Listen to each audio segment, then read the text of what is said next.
ma arvan, et see on mulle kaasa sündinud, kuna minu vanavanemad elasidki minu vanemate kodust 4 kilomeetrit, ütleme, teed mööda, lennulennult veel lähemal. Ja meie peres on alati suitsusaun olnud, nii palju kui ma mäletan, et suitsusaun oli see, mis käis nagu elu juurde, et ma nii palju, kui ma ise titena mäletan, et seal ma kausis olin ja hädaldasin, et silmad on vingused ja ma ei tea, mis iganes. Et niimoodi ta kuidagi läks ja tegelikult minu mamma ja papa alati võtsid meid nagu sinna suitsusauna kaasa nii-öelda või ka juba kütmise juurde kaasasid. Ja siis, kui ma kasvasin suuremaks, siis ühel hetkel tekkiski küsimus, et kes siis selle vana-vanaisa talu nagu kuidagi üle võtab. Ja siis ühel hetkel olingi mina nii-öelda suitsusauna omanik ja tegelikult, kui ma varem sellele võib-olla nii palju ei mõelnud, siis hakkas see mind võib-olla huvitamagi oma esimese raseduse ajal. Et siis hakkasid mõtlema, et mida vanasti tehti, kuidas võib-olla see rasedus ja sünnitus ja et kuidas see ikkagi oli, et see tegelikult ja uue kogemusena ega ise ka ju ma arvan, et ma kahtlesin iseendas igal sammul, sest mu esimene laps tuli kuidagi niisuguse kingitusena ja 20-aastaselt, et ma tegelikult ju ei olnud nagu kuidagi seda nagu niimoodi planeerinud. Ja ma arvan, et esimese rasedusega ma püüdsin kõige rohkem eitada seda, et naine ise võiks enda keha kuulata kuidagi. Aga siis samas nagu ma arvan, et kõige olulisem või kõige märgilisem üldse minu jaoks oli või see esimene märguanne, miks ma hakkasin selle peale mõtlema, oli see, et mul oli tohutu hirm sünnituse ees. Mul oli ikka nii, et ma mõtlesin, et ma ei tea, kuidas ma kunagi sünnitan. Ja siis, kui mul ühel hetkel tuli see teadmine või kuidagi see vanaema, et siis mul vanaema elas ja siis mul elas veel mamma ja siis nemad olid alati need, kes ütlesid, et kuna me kõik saime hakkama, et minu suguvõsas on tegelikult kõik loomulikult ka sünnitanud järjest naised.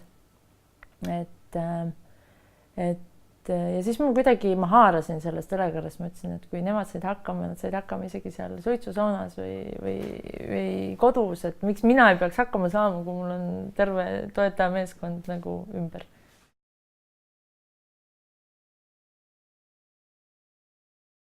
Vist see oligi, et kuna minu konkreetne hirm sünnituse juures minu jaoks oli valu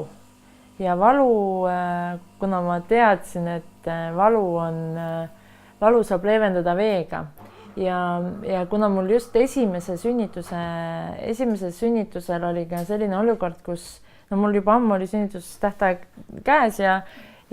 tegelikult mul hakkasid valud ja ma läksin haiglasse. Tuli välja, et täiesti vale start nii-öelda. Ja siis mulle haiglast öeldi, et teinekord ära hakka ennem tulema, kui nagu sa oled ennem käinud duši all või vannis.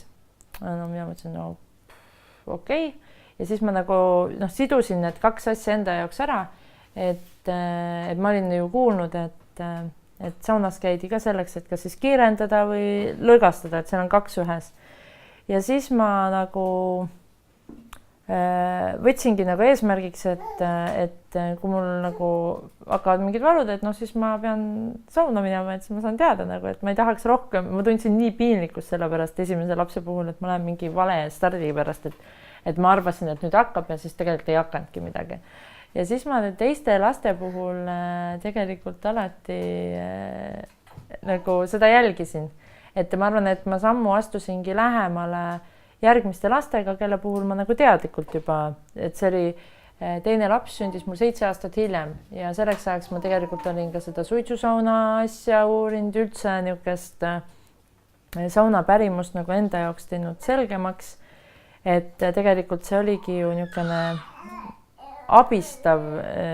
nagu keskkond naise jaoks. Ja siis ma tegelikult ma olen kõik rasedused käinud saunas samamoodi nagu siis, kui ma olen mitte rase olnud ja siis ma olen mehega, meil oligi alati nali, et kui ma helistan sulle, et nüüd on aeg saun kütte panna, siis tead, et midagi toimub. Et ma nagu siis püüdsingi seda enda kasuks lihtsalt ära kasutada. Mul on sündinud 2 last talvel. Esimesed lapsed on talvel sündinud ja teised 2 on sündinud suvel. Ja talvel oli see selles mõttes keerulisem, et kuna meil on suitsusaun tegelikult meie kodust ju kaugemal, siis seda välja kaevata ei ole olnud mõistlik. Aga et siis me oleme kasutanud seda nii-öelda tavasauna varianti, et kuna me elasime teises kohas, siis meil oli tegelikult saun samas majas, kus me elasime. Aga 2 viimast last on olnud konkreetselt niimoodi, et 3. laps sündis meie pulma-aastapäeval ja see oli niimoodi, et tegelikult eelneval õhtul me käisime suitsusaunas mul naabrimehe juures, et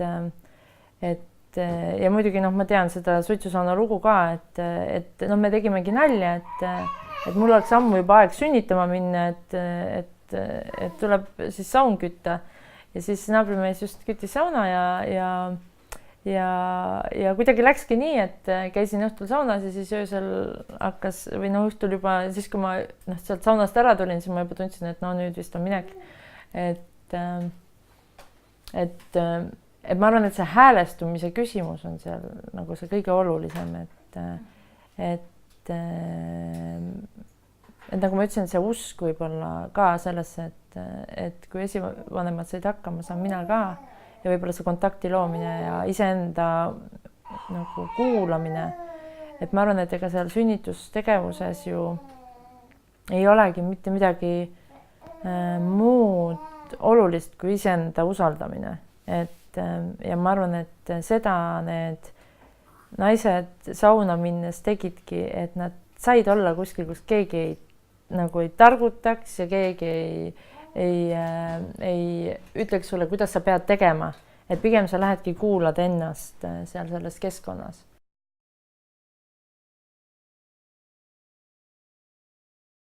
Ma arvan, et sellepärast ongi tore nagu võrdlus, kui sa oled mitu last sünnitanud, et kui ma esimese puhul tundsingi ennast hästi ebakindlalt ja tegelikult ma ei olnud ka väga palju kurssi ennast viinud või endale tegelikult teadvustanud seda nagu võimalust. Et kui ma nüüd mõtlen, et juba 2 last sünnitama minnes ma olin nagu, ma teadsin nagu, et mida ma tahan, kuidas ma ennast toetada saan, kuidas ma kas või seesama niisugune valehäirete puhul, et kuidas ma saan selle nagu enda jaoks kindlaks teha. Et ma arvan, et see andis mulle nagu selle enesekindluse ennast usaldada veel rohkem. See teadmine, et minu esivanemad said sellega hakkama, see, kuidas nad kasutasid seda soojust, vett, niisugust esivanemate, et kui uskudagi, et esivanemate nagu hinged näiteks on kohal, et ma arvan, et see, et nad on meiega, et see annab juurde, et see usk annab juurde hästi palju.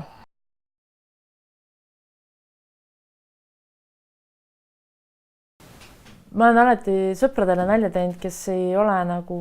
suitsusauna ise kunagi kütnud või seal käinud. Ja siis ma nagu, minu jaoks ongi vist see kõige olulisem see, et ma võtan päeva selle jaoks, et ma hommikul valmistan selle sauna ette ja tegelikult see päev ongi selleks, et ma olen hästi kohal, et kui võib-olla ma ei tea, ma tegelikult olen kogu aeg mõelnud, et huvitav, kuidas nagu vanasti oli, sest seda tehti ju nagu teiste tööde kõrvalt sageli, et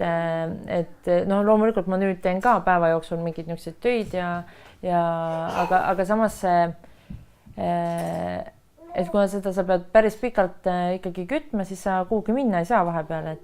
et meie peres usuti seda, et sauna ei jäeta üksi kunagi, sest siis juhtub õnnetus ja eks me oleme küla peal kuulnud ka, et kuidas keegi on sauna üksi jätnud ja siis tulnud tagasi leekides, et üldjuhul on küll nii, et siis sa oled päev otsa seal sauna läheduses, niisuguse jalutuskäigu läheduses ja tegelikult vahepeal peadki seal istuma ja ootama ja siis minu jaoks on see nagu niisugune kõige olulisem.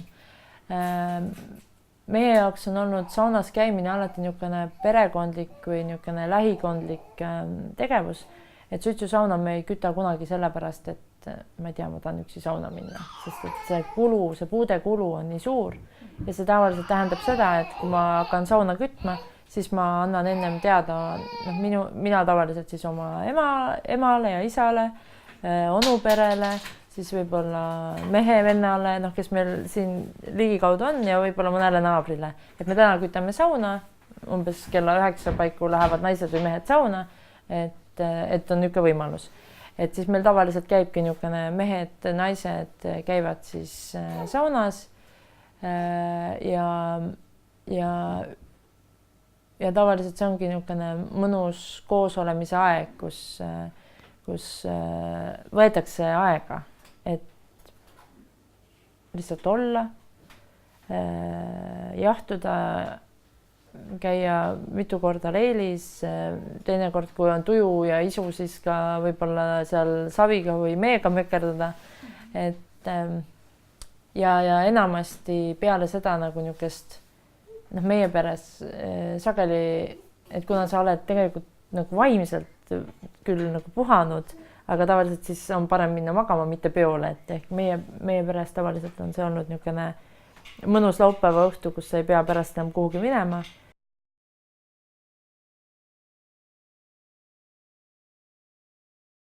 Mida ma küll teen, ma ütlen, ma tänan alati. Et see on küll niisugune, see tuleb ise.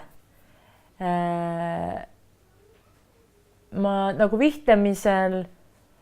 tavaliselt, see sõltub, et kui mul tõesti on, ma ei tea, selg haige või midagi, et siis ma võib-olla ütlen mõttes mingi palve, et umbes, et ravi ära, aga üldiselt me ei niimoodi erirõhku ei pane, et ma tean, ma olen märganud, et kas mul ema mõnikord üle huulte tal tulevad mingid, et ilmselt ta ei pane seda tähele või kui ma abikaasaga koos saunas käin, siis tema ka ütleb alati mulle mingeid sõnu ja tema on nagu rohkem niisugune sõnade inimene, sest ma tean, et tema vanaema oli niisugune hästi niisugune võib-olla nii ravimtaimede kui niisugune saunausku, et ma arvan, et tema teeb ka alateadlikult mingeid asju. Et ma näen nagu, et kõrvalt teised ka teevad, et sa suhtled nagu vaikselt oma ette, sa ütled aitäh, sa vihtlemisel võib-olla teinekord ütled mingid sõnu.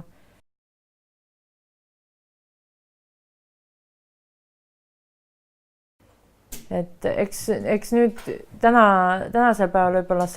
harvemini köetakse suitsusauna, sest et inimesed ikka mõtlevad niisuguse ressursside peale, et sul peab olema piisav arv neid inimesi, kes sinna läheb. Aga ma ei ole kunagi mõelnud selle vanuse peale nii tava kui suitsusauna puhul. Mul on kõik käinud siis, kui see tuleb minu ellu. Ehk siis mul on praegu küll kõik lapsed käinud saunas ja ma mõtlen, kui vanad nad võisid olla.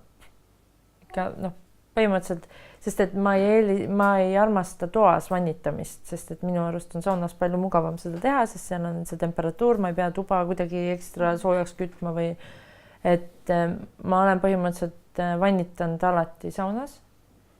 Et loomulikult ma ei roni leili võtma väikse beebiga, aga see vann on siis vastavalt sellele, mis seal väljas see temperatuur on, et kas ma saan ta põranda peale panna või pean panema kuidagi pingi peale. Et see on väiksest peale. Minu nagu väiksem, ma arvan, et 3 meil ka,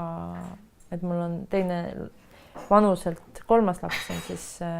3 praegu, siis nemad on kõik ikkagi sellised, kes ikka oma leili võtavad ära ja siis lähevad pesema. Et ja sellepärast, et nad tahavad ka ju väljas käia jahtumas ja nad tahavad minna ka mõnikord tiiki või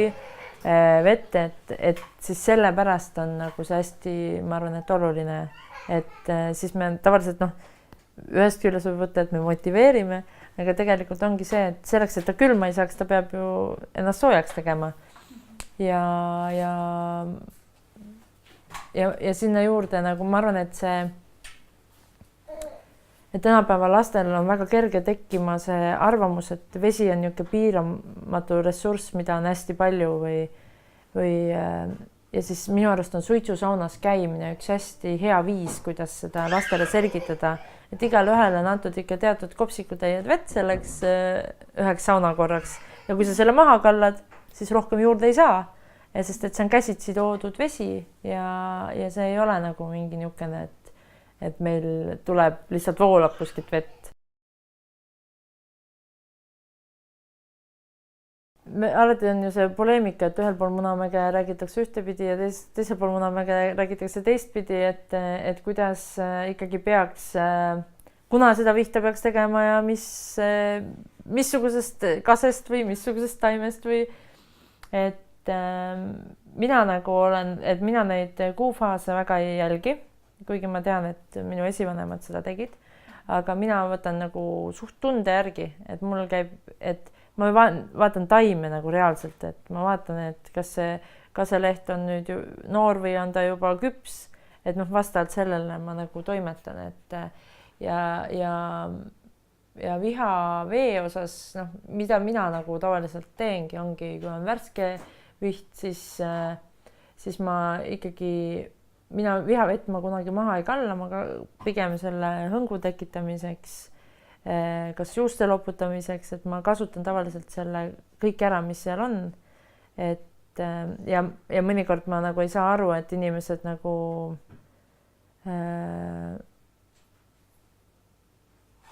et nad nagu kardavad seda vett, mis on näiteks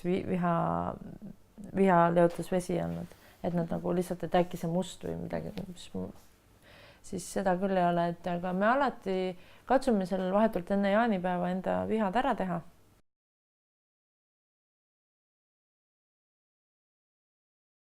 Aga alati, kui väikesega koju tuldi haiglast, siis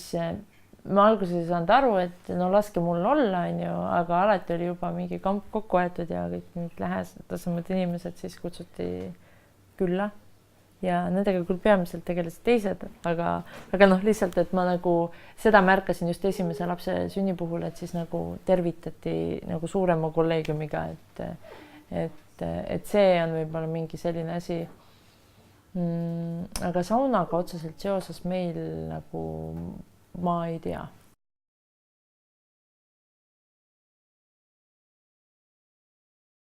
Mul ema on küll alati olnud see, kes ta tulebki, koristab toa ära või hoiab teisi lapsi või et sellist asja küll on olnud ja kui midagi on, siis on alati nagu appi tuldud, et olemas oldud, et selles suhtes küll, et see on niisugune, võib-olla isegi ma niisuguse küllalt isepäisena, siis alguses see võib-olla isegi oli ehmatav, sest et no come on, minu elu on ju. Aga siis ma nagu mõtlesin seda nii, et tegelikult, et ma tean seda, et vanasti anti 60 päeva, 6 nädalat anti emale nagu see aeg, mil ta võiks nagu saada tegeleda selle uue ilmakodanikuga ja siis teistega tegelesid teised nii-öelda teiste lastega, kui neid oli ennem. Et siis majapidamistöid tegid näiteks teised. Ja siis, kui me elasime mul vanematega kõrvuti, siis mul hästi palju ema aitas. Ja nüüd viimastega, kes sündisid siin, siis tegelikult ütleme nii, et soe ja korras kodu alati on oodanud, kui ma olen koju tulnud, jah.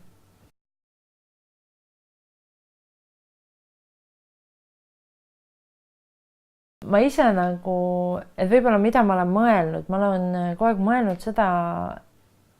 et miks mina sain selle talu koos selle suitsusaunaga ja siis mul mingil hetkel, et räägiti vanasti,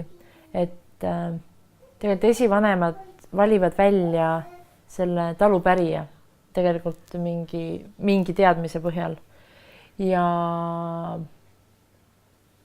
siis mingil hetkel ma sain aru, või mul tuli meelde lapsepõlvest, et minu mamma ja papa või nad tegid mingid oma maja või sauna, kasvõi seesama sauna kütmine, niisuguseid toimetusi, siis neil lapselapsi oli terve rida.